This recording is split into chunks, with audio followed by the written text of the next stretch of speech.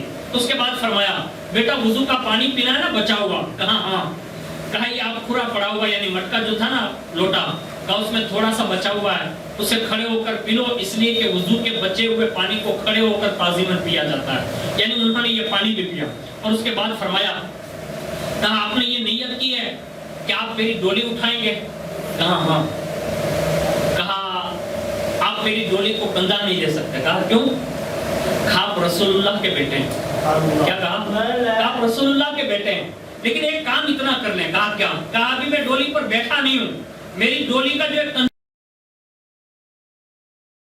ہے نا یعنی سائیڈ کا کھمبا, کہا ہاں, کہا بس اس بانس کو خالی اپنا کندھا لگا دیں, بس آپ کی یہی تمنا پوری ہو جائے گی. یعنی اس انداز میں انہوں نے ادب کو بھی ملحوظ رکھا اور ان کی نیت کو جو ہے پورا بھی فرمایا. یعنی ہمارے اسلاف نے, ہمارے بزرگوں نے رسول اللہ کے خاندان کا ایسا لحاظ بھی کیا اور انہیں ان کی منازل تک بھی پہنچایا. اور اتنی بڑی منزل پر آپ کو اللہ نے فائز فرمایا تھا کہ اللہ اکبر.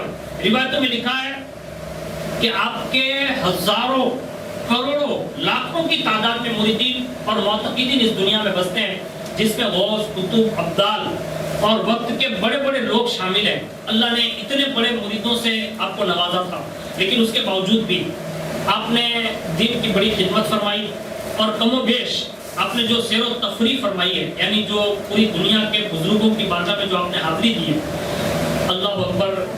روایتوں میں لکھا ہے کہ جہاں بھی پہنچے, جس بزرگ کے پاس بھی پہنچے, ان میں سے جلیل القدر اس زمانے کے بزرگ رہے, اور جن کے پاس بھی پہنچے نا تو ان سے پایا بھی اتنا, اور جو کم مرتبے کے ہوتے تو انہیں نوازا بھی اتنا. خود سید تھے لیکن سید ہونے کے باوجود بھی سیدوں سے اتنی محبت تھی. آج ہمارے یہاں ایک کلچر چلا ہوا ہے کہ چھوٹے بڑے جو شہزادے ہوتے ہیں تو ہم سب کو یہ چاہیے کہ ہر شہزادہ بھی شہزادے کا ادب کرے, اس لیے کہ یہ بھی بڑا نکھار لاتا ہے اور ایک دوسرے کی ضرورتوں کا خیال کر کے ان کا بھی ادب محفوظ رکھے تو اس کی برکت کتنی ملتی ہے. ایک روایت میں آپ کو سنا جاتا ہوں انہی کی بارگاہ کی کہ شیراز میں ایک مرتبہ تشریف لے گئے, جو عراق کے قریب جو ہے یہ شہر ہے شیراز, تو وہاں کے قیام کے دوران ایک مرتبہ سلطان شیراز نے, جو وہاں کا بادشاہ تھا, اس نے آپ کو چاندی اور سونے کے سکے سے بھرے ہوئے 2 بڑے بڑے تشت حضرت مخدوم جہانیہ جہاں گشت رحمۃ اللہ علیہ کی بارگاہ میں پیش کیے. اور جیسے پیش کیے نا تو اتفاقاً بہت سارے لوگ آپ کی بارگاہ میں بیٹھے ہوتے, اس میں عوام بھی تھی, خاص لوگ بھی تھے, علماء بھی تھے, مشائخ بھی تھے, سادات بھی تھے, بڑے بڑے لوگ وہیں بیٹھے ہوئے تھے. اور جیسے ہی وہیں بیٹھے ہوئے تھے تو ان میں سے ایک بزرگ تھے حضرت سید شمس الدین رحمۃ اللہ تعالیٰ علیہ کے والد بزرگوار حضرت سیدنا سید حمید الدین رحمۃ اللہ تعالیٰ علیہ, وہ بھی وہیں بیٹھے ہوئے تھے.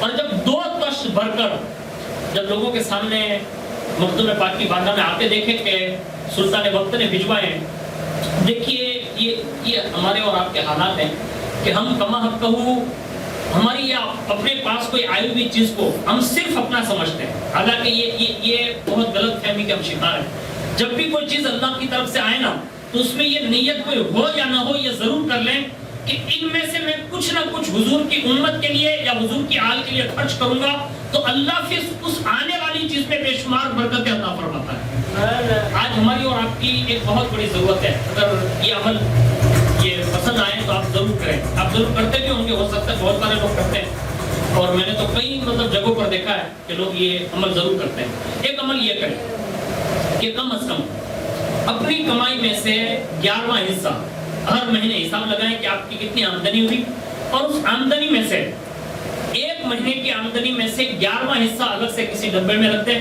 اور بطور نیاز رکھیں غوث پاک کے نام کی۔ اب جو غوث پاک کے نام کی نیاز کا پیسہ ہے نا، وہ آپ ہر حلال نیک کام میں خرچ کر سکتے ہیں، یعنی کسی کی بھی مدد کر سکتے ہیں آپ اس پیسے سے۔ نیاز کرنا کوئی ضروری نہیں ہے، اس کو ہمیشہ یاد رکھیں۔ نیاز کہتے ہی اسے ہیں، نذر کہتے ہی اسے ہیں کہ اس کو ہر نیک کام میں خرچ کیا جا سکے۔ تو جب آپ یہ تھوڑا کر کے جمع کر سکیں گے، اللہ نہ کرے کوئی قدرتی حادثہ ہوا نا، تو کم از کم پورے انا کی مدد نہ کر سکو، لیکن کم از کم اپنے گھر والوں اور اپنے پڑوس والوں کی تو ضرور مدد کر سکتے ہیں۔ یعنی کم از کم ہمیں بھیک مانگنے کی ضرورت پیش نہیں آئے گی۔ یہ کام ہو سکتا ہے۔ نیاز پہ ہم لوگ دیکھ پکاتے ہیں تو کون کھاتے ہیں؟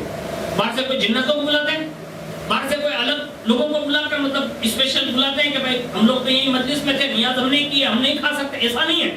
جیسے ہم دیکھ کھا سکتے ہیں، نیاز کھا سکتے ہیں، ایسے ہی یہ پیسہ نیاز کا آپ اپنی اولاد کے لیے بھی اور باقاعدہ قریبی رشتہ داروں کے لیے بھی اور شہزادوں کے لیے بھی استعمال کر سکتے ہیں۔ لیکن آج ہم نے اس کو الگ ہی سمجھا کہ نیاز اور نظر یہی ہے کہ تیل نہ ڈبو دیو رہو، 1 کلو چاول دیو رہو، کھائی پی موج کرو، بس یہی نیاز ہے۔ یہ نیاز نہیں ہے۔ وقت ضرورت جو تمہارا پیسہ آ جائے نا، وہ سب سے بڑی نیاز ہے۔ یہ مخدوم پاک نے کیا، یعنی مخدوم جہاں گشت رہے، سونے اور چاندی کے تشت آئے اور سب کے سامنے آئے، بادشاہ نے بھیجے شیراز کے، اور جیسے ہی سامنے آئے نا تو کیا دیکھو آپ کہ سب لوگ بیٹھے ہوئے تھے، اور یہ سید صاحب سید حمید الدین رحمۃ اللہ علیہ بھی بیٹھے ہوئے تھے۔ انہوں نے عرض کیا، کہا حضور کیا کہا کرے بات سن لے تو عرض کروں۔ کہا فرمائیں، کہا حضور اس وقت میں بہت بڑا مقروض ہوں، یعنی مجھ پر بڑا قرضہ ہے، اب دعا فرما دے کہ اللہ تعالیٰ میرے قرض کی ادائیگی کے لیے مجھے طاقت دے دے۔ ڈائریکٹ مانگا نہیں، سید بڑا غیرت مند ہوتا ہے نا، سید سے لینا تھا لیکن مانگا نہیں۔ کہا حضور ایک بات عرض ہے کہ میں بڑا مقروض ہوں، مجھ پر بڑا قرضہ ہے، اب دعا فرمائیں کہ اللہ مجھے ایسی ہمت دے اور ایسی برکت دے میرے رزق میں کہ اللہ جو ہے میرا قرضہ اتار دے۔ مخدوم جہاں گشت رحمۃ اللہ علیہ نے فرمایا، کہا دعا بھی کروں گا، لیکن اس وقت اللہ نے مجھے طاقت دی ہے، یہ 2 سونے اور چاندی کے جو طبق آئے نا، کہا سید حمید الدین یہی لے دو، ہو سکتا ہے یہی تشت بھرنے لے جانے کی وجہ سے اللہ تمہارا قرضہ اتار دے۔ یعنی دعا بھی بعد میں دینے کی بات کی، لیکن پہلے یہ کہا پہلے یہ لے جائیں۔ صرف دعاؤں سے بھی کام نہیں چلتا نا یار، کچھ چیزیں ایسی ہوتی ہیں کہ جو بظاہر ہمیں دینی بھی پڑتی ہے۔ آج لوگ ہم اور آپ یہ ہیں کہ صرف یہ کرنا جانتے ہیں، نہیں، کچھ دینا بھی جانے، کچھ لینا بھی جانے، کچھ دینا بھی جانے، یہی امت کی خدمت ہے۔ اور مخدوم جہاں گشت نے کہا دعا بعد میں ہوگی، پہلے یہ تشت لے جاؤ، ہو سکتا ہے کہ تمہارا قرضہ اتر جائے۔ اب اسی وقت ان کی گود میں رکھ دیا، کہا یہ آپ جتنا اٹھا سکے لے جائیں۔ اور جیسے لے جانے لگے نا تو سید حمید الدین ناگوری رحمۃ اللہ تعالیٰ علیہ دعا دیتے ہوئے وہاں سے نکلے کہ اللہ تعالیٰ آپ کو اس کا نعم البدل عطا فرمائے۔ حضرت مخدوم جلال الدین بخاری رحمۃ اللہ تعالیٰ علیہ خود فرماتے ہیں کہ جب سے میں نے یہ شہزادے کی خدمت کی، یعنی سید حمید الدین ناگوری کی دعائیہ کلمات جو نکلے، اور جب سے انہوں نے یہ دعا دی، اکثر فرمایا کرتے تھے کہ مجھے جو کچھ بھی میسر ہے اور جو کچھ بھی عطا ہوا ہے یہ کسی اور کی وجہ سے نہیں بلکہ سید حمید الدین کی اس دعا کی برکت کی وجہ سے ملا۔ اب آپ اندازہ لگا سکتے ہیں کہ بظاہر انہوں نے 2 تشت دیے تھے، لیکن ان کے جو شہزادی کی جو دعا نکل گئی نا، وہ بڑا کام کر گئی۔ اس لیے ہمیں اور آپ کو بھی چاہیے کہ جب بھی ایسے مواقع آئے نا تو اس میں کچھ ایسے کام بھی کریں۔ ابھی اونا پر جو حادثہ پیش آیا، دنیا بھر سے لوگوں نے جو ہے اپنے اپنے انداز میں جو بھی لوگوں کی مددیں کی ہیں اور جو بھی ہیلپ کی ہے، ہمیں امید ہے اللہ سے کہ الحمدللہ اللہ ان سب کو نعمت بدل دے گا۔ اور ہمیں بھی یہ چاہیے کہ ابھی سے یہ حادثے کبھی کبھار ہوتے ہیں، لیکن ایسے حادثات کے موقع پر ہمیں پہلے سے تیار رہنے کے لیے ہمیں خود بھی اپنی سوسائٹی میں ایسے لوگوں کا گروپ بنائیں، ایسے جوانوں کو اکٹھا کریں، ایسی کمیٹیاں بنائیں، ایسے ٹرسٹ سے جڑ جائیں۔ ابھی قریبی میں آپ نے دیکھا نا کہ باہر سے جتنا بھی مدد کی الحمدللہ ہم سب کا شکر گزار ہیں، لیکن الحمدللہ اونا کے ٹرسٹ سید محمد شفیع باپو میموریل ٹرسٹ نے کم و بیش 22 لاکھ روپئے جو لوگوں کے پترے اور نلیے کے لیے پیش فرمائے۔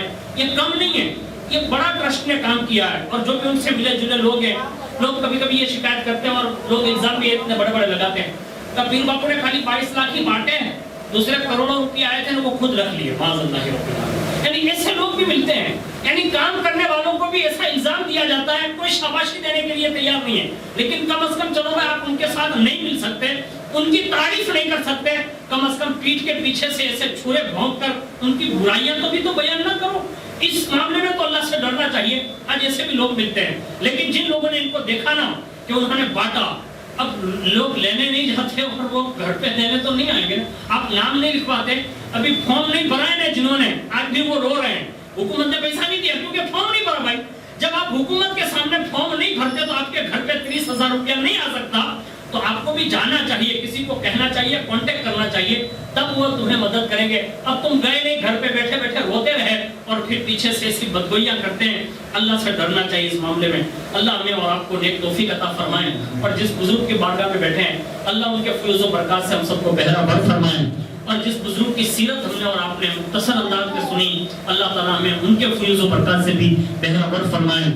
اور ہمارے حنیف صاحب نے جو ہر سال کی طرح اس سال بھی عرس کی 2 روزہ تقریب فرمائی، اللہ رب العزت ان کی اس تقریب کو قبول فرمائے، اور دریا پیر بابا رحمۃ اللہ تعالیٰ علیہ کے صدقے میں انہیں دین 11ویں رات 12ویں ترقی نصیب فرمائے، اور اللہ ان کی حلال روزیوں میں بے شمار برکت عطا فرمائے، ان کے والدین کی عمر میں برکت عطا فرمائے۔